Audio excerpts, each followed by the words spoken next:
नमस्कार. आपल्या सगळ्यांचे महाराष्ट्र सोशल न्यूज चॅनलमध्ये हार्दिक स्वागत. चला वळूया तर एका नवीन बातमीकडे. आजची बातमी.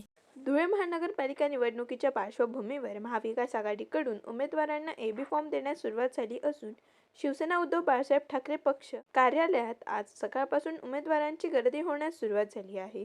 धुळे महानगरपालिकेची निवडणूक महाविकास आघाडी एकत्रित लढवित असून शिवसेना मनसे 30 जागा, काँग्रेस 30 जागा आणि राष्ट्रवादी काँग्रेस शरदचंद्र पवार पक्षाला 14 जागा देण्याचा निर्णय झाला असून ही निवडणूक आम्ही भाजपाला पराभूत करण्यासाठी एकत्रित लढवत असल्याची माहिती जिल्हाध्यक्ष अतुल सोनवणे यांनी दिली आहे. दरम्यान आज महाविकास आघाडीच्या तीनही पक्षांच्या कार्यालयात कार्यकर्त्यांची आणि उमेदवारांची गर्दी पाहायला मिळत आहे. महाविकास आघाडीच्या काँग्रेस, शिवसेना आणि राष्ट्रवादी शरदचंद्र पवार गटाचा फॉर्म्युला आमचा ठरलेला आहे. 30-30 आणि 14.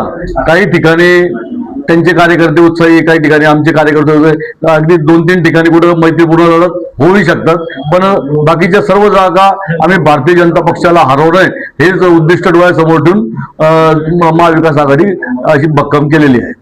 मला शिवसेनेच्या वाटेचे आम्ही जागा देणार आहोत, ते समाधानी आहे.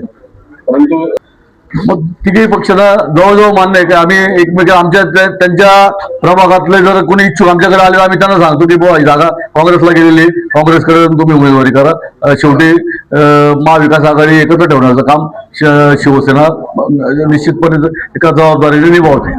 किती जागा निवडते? अतिशय म्हणजे महापौर हा शिवसेना म्हणजे आमच्या महाविकास आघाडीच्या सिंहाचा वाटा राहील महापौर म्हणून.